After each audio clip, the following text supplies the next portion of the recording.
forfait arbitre bi mi ngi taxaw rek yow siffleem ñëpp dem moom mu taxaw fa jaxabante jaxase dem wax ak Claude Leroy El Hadj Diouf woo ko mu ñëw mu ni ko dem leen dugg leen ci terrain bi ngeen jouer après je pense que am na beneen joueur bu nekkee sur le terrain moom mu dugg woo gars yi moment boobu sax Pape Thiaw gis nañu ni xolam tàng na demee na ak xol mais accepté na à ce que les joueurs ñu ñëwaat ñu jouer parce que jàpp na ni injustice dëgg la ñu teg ñi nga xamante ni ñoom ñooy l'équipe du Sénégal situation boobu la réaction de Pape Thiaw et la réaction de Sadio Mané soo ko dee jàngat lan lay doon. bon dama wax ne gars yi dañoo xamul kuy Pape Thiaw ñun ñi nga xam ne dañoo yaroo ci ay loxoom ñun xam nañ ko bu baax nee naa leen booy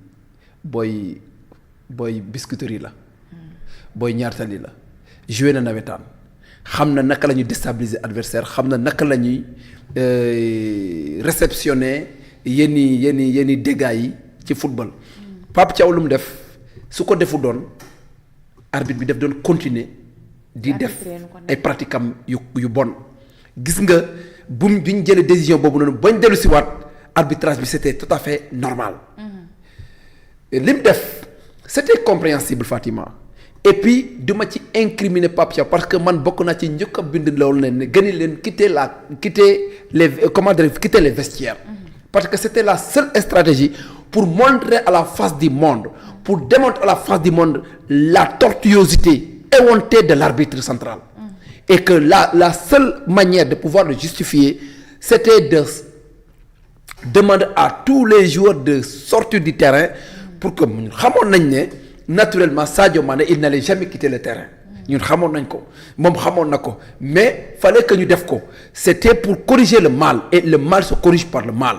nee na blessure su amee bu bees da ngay jël daquin raxas ko fomp ko ba mu set def ci microchrome pour que nga mën ko faj mais soo ko bàyyi rek day infesté wu day pourrir après daf la indi ay problème gis nga il faut battre le fer lorsqu'il fait chaud et Pape il l'a fait il l'a réussi le comportement de Pape Thiaw c'est tout à fait normal et puis dans toute la presse internationale man dama fanaan 17 ans la presse internationale avec les commentaires mais amul benn presse bu incrimine le comportement de Pape Thiaw gaa nag bon on comprend ce doute yi ne peut-être les sanctions qui pouvaient subvenir à si une fois que toute l'équipe était sortie du terrain mais xamoon nañ ne loolu mën doon nekk da du doon am parce que on a ils ont un leader le premier leader Kalidou Koulibaly qui n'était pas présent autant pour moi Sadio Mané était là-bas et il a Sadio c'est une sentinelle Sadio je suis en train de réfléchir ndax man est-ce que duma bind ci moom benn essai boo xamante ne exclusivement dama koy déj Sadio Mané parce que Sadio son comportement dafa dépasser le football Sadio est un modèle de jeunesse Sadio est un modèle est une source d'inspiration intarissable parce que soo xoolee Sadio de Bambali Sadio Génération Foot Sadio jóge foofu nu Sadio de Liverpool Sadio de Manchester Sadio daa nekk koo xamante ne nous lui vouons un respect et que j'attends à ce que ñu xool naka la ñuy def pour def Sadio un héros national parce que lim indil Sénégal c'est inédit dans l'histoire politique mondiale. te nag sa Samba xale yi xaaruñu ci benn autorité nu mu tuddati sax Kër Massar defal nañ ko fa rond-point Sadio Mané xaaruñu ci benn autorité. man de xaw ma. pour ñu defal ko édifice xale yi. man de xaw ma ce que je vais devenir lors des élections locales yi di ñëw. mais si une fois que je gagne la commune de Biscuiterie. la première chose à faire dinaa defar benn statut bu ngand tuddee ko rond-point Copé ma tuddee ko rond-point Sadio Mané. man naa ko def pharmacie Copé bi ci quatre côté naa tuddee foofu rond-point Sadio ma nga xam ne képp kuy dugg Biscuiterie da nga jaar foofu noonu parce que il le mérite Sadio emblème national la Sadio il nous procure de joie Sadio il nous procure de fierté Sadio c'est une fierté nationale c'est pourquoi je lui dis mon frère Sadio xoolal tu ne peux pas décider de ton sort Sadio Sadio tu ne peux pas décider de ton sort même si tu auras 100 ans devant nous tu seras toujours à côté de l'équipe nationale c'est pas parce que tu vas partir pour jouer, c'est pas parce que tu vas partir pour donner corps et âme, mais au niveau du terrain. Mais Sadio, Coupe d'Afrique 2028 lay doon xam nga kañ lay doon. On préfère voir Sadio Mané à côté de nos lions.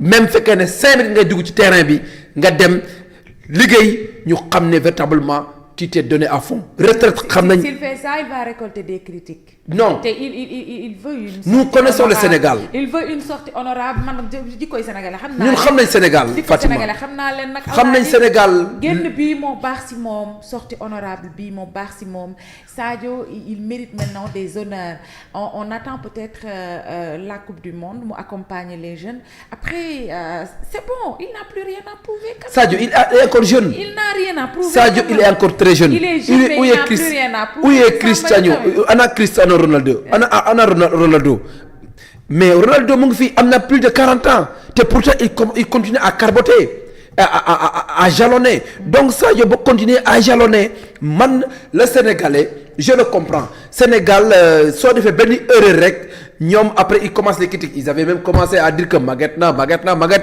mais nee naa leen un lion reste toujours un lion.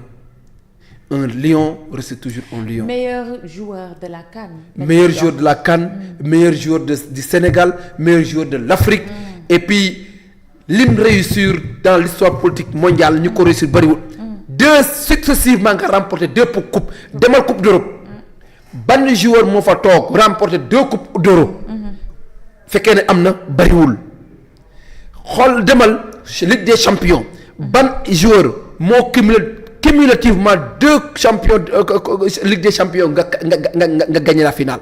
bariwul Zidane nga ci compte ak Messi le reste bariwul donc tey ñu am un Sadio Mané tey loolu tax su ma gisee ñuy comparer ay Sadio Mané ay ak Salah ay kenn xam ma ne man yéen vous n'avez absolument rien compris Sadio il est incomparable avec qui que ce soit de sa génération il a rapporté cumulativement 2 coupes d'Afrique.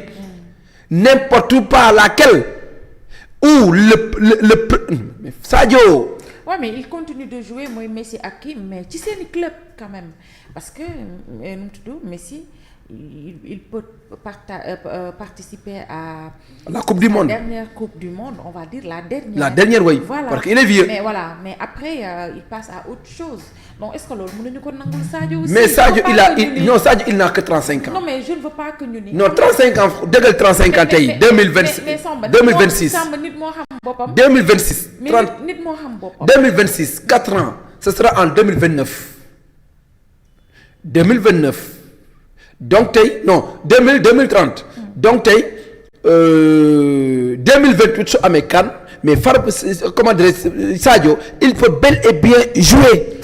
Il peut bel et bien jouer et que nag Sadio déglu ma rek Fatima ñun fowuñu ak Sadio kafu nag moom de force ou de gré. Man je suis d'avis avec lui hein. De force ou de gré. Voilà. Peu importe ce qu'il décidera mais Sadio moomul boppam Sadio c'est le Sadio national Sadio c'est le Sadio des Sénégalais et incha allahu rabbi même fekkee ne 2028 boobu Sénégal mooy comment dire mooy organiser Coupe d'Afrique parce que bëgg nañ ko suñ koy organiser it na nekk loo xamante ne moom Sadio day jouer. 2030 la acté te après 2028 on dit que CAN bi day yegg ci 4 ans. waaw 4 ans la jëmaat de. 4 ans la jëmaat donc mais respecté leen ko loolu rek nag. waaw bon xam lu tax parce que nit moo xam boppam Sadio il a donné de sa vie de son temps de tout Sadio dafa yéex a takk jabar selon ñenn ñi Sadio il a tout donné Sadio bi mu fi demee Makka lu ne dégg na ko fi Thierno Malick mii fii yàq na ko fi mbelekaan fii. Pour des raisons personnelles mënuma participer ci match nangam dégg na il n'est pas patriote ak Sadio on peut se pas nga dégg xale yi dugal ko way